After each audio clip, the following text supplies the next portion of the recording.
Alright guys, welcome back to war number 3, and sometimes, like in previous seasons, you have the bad one. So, I don't have some of the really crappy footage for you, but we'll go through what happened. So, path 1 went Doc Ock against Longshot here. Of course, I'm thinking to my head, just get your parries right, and of course there's a few like missed parries right at the beginning. Want to make sure I keep up the heel block the entire time. Right there, get clipped in the face. Not a great sign, and it's not a great sign of some of the things to come. So, again, I don't want to push him to a special 2. I got to be super careful here. Not a super fan of fighting Longshot. But here we go, and we get the triple debuff. We're back in pretty good shape here. Block that special 1, go for the nice big, like I think that we got 17k direct damage there. Not bad. Again, we got to deal with those regens. Get the triple debuff up once again, and then reapply it with the special 1 and go for the heavy for the direct damage to finish it off. Or actually, no, we ended up just going for a combo. Okay, the next fight was a Killmonger with Masochism. I made a mistake thinking that Doc Ock would be able to do this fight, and even with the pre-fight, but I could not get a rotation where the heel block would stick. It kept eating my heel block the entire time, and he would just heal up to full. So I took the L on that one and went in with Corvus because I had him for section 2. And then even here, going for the armor breaks was just not worth it.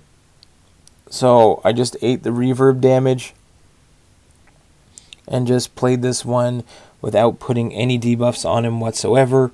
I could kind of play around the reverb a little bit, make sure we get off a nice big special 2 while the reverb is down. I did have a power back boost on to try and make this one go fast enough, but I didn't get quite to a second special 2 before my glaive has to go on reset. So that's fine, even if I have to, I'm just going to try and wait this one out. I don't want to trigger Masochism and parry, so I am just trying to get a nice little intercept in there, wait out his specials. That's fine, take it on the block. I threw that special 2 just to give myself some spacing, had the power back, so I got right back to a bar of power anyways. And now that our glaive has returned just in time for that special 2, and Corvus ends up saving my butt on this fight. And so 1 death already. Next up, this Nimrod. Super easy fight with Galan. I go in, I press fight, and I get an infinite loading screen for an hour. This is after I had to heal back up because I lost half my health on a stupid connection issue. So we're just going to keep it transparent here, and that's just, there's nothing I could do. I could sit here and put a recording in of the loading screen for 5 minutes, but that would just be silly. It took 2 seconds to beat this fight. Nothing. And you can see only attack bonus because I didn't get the full one because of the connection issue. There's no way there's almost impossible to die on that one. Here we got a Masochism Galan. We put the pre-fight on. We go in with, this is a newly ranked 3'd Archangel for me. Had the 5-star forever. Finally had a 2 to 3 mutant gem, like in the stash. Had like mutant and like catalyst and overflow. Brought up this guy, putting in some work here. Just dodged the end of that special 1. We've got 4 neuros on him. Galan is absolutely melting. And this was a really nice fight with Archangel.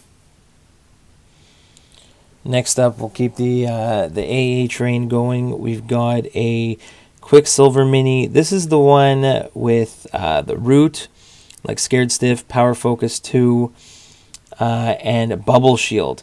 So the key thing with Archangel is you can see he still evaded even when the pre-fight is on, like the passive stun from Magneto House of X. But my key thing here is I need to get some neuros on. Now that I have neuros on, you can see that the red charge above me on the left for the bubble shield is not going to be going up. And because it's not going up, because I'm shutting down the node with the neurotoxins, when he does throw a special 2 right here, don't have to worry about the unblockable. So it's perfect. We have just enough neuros up. Get a couple more parry heavies in. Go for like a special 2 here. And this Quicksilver drops. So now we're on a roll. We're feeling pretty good. We got Galan against Havok on the slopped armor. Buff.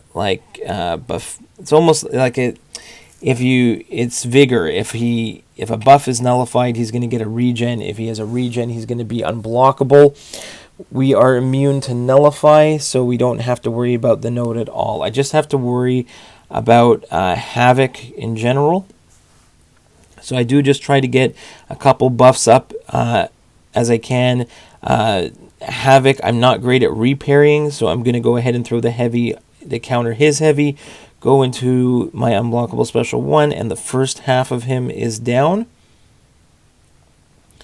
Now again, I am going to take a little bit of the damage from the charges he puts on me there. I think I do take a little bit of it once they get to 10 there, but we do go for another special. I take a tiny bit of damage, but the special 2 takes him out before any major damage is done. Now, I go on to path 3 in section 2, and I go with Corvus here against Guardian. Corvus is bleed immune and like shock immune when he has the glaive up, so I'm not really worried about this one.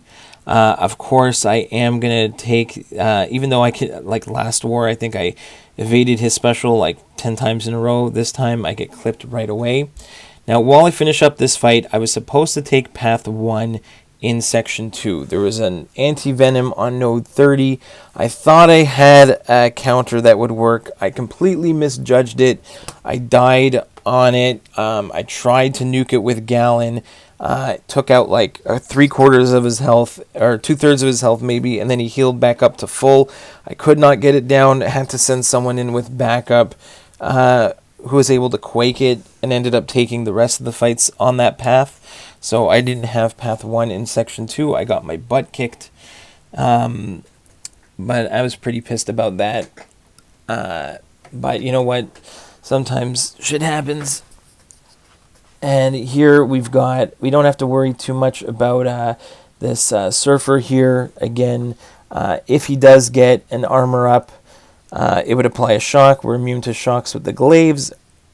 And we can armor break him with the heavies. So Corvus worked really well this war for a couple fights, saved our butts on that Killmonger, and got us easily through these two. So we do end up with, what is it, like, I guess we ended up with, what, like 10 fights, but we got, like, what is it, 8, I guess, 8 solos. One of them, I'm not counting the connection issue. And then I got like a couple deaths on that anti-venom. It was really ugly. I literally made no progress on that fight. Completely misjudged it. Actually, I thought with Aegon, if I ramped up my combo, that I would get rid of some of his buffs. It was terrible. I should have gone with Falcon or Void. Terrible decision making on my part. But then this last fight is a Sorcerer Supreme. If you've been watching my channel for any period of time, I used to take this one all the time. She is a global defender, but if I don't let her throw a special, then she can't put the unsteady on me, and then I can parry heavy freely the entire time. I'm not going to glance at all. So Doc Ock puts in the work here. And we're pretty happy with that. So he starts off the war for us, and he finishes off the war for us. So, you know what? Sometimes bad things happen, connection issues happen, but at the end of the day, I hope you enjoyed it, and we'll see you in the next one. Bye.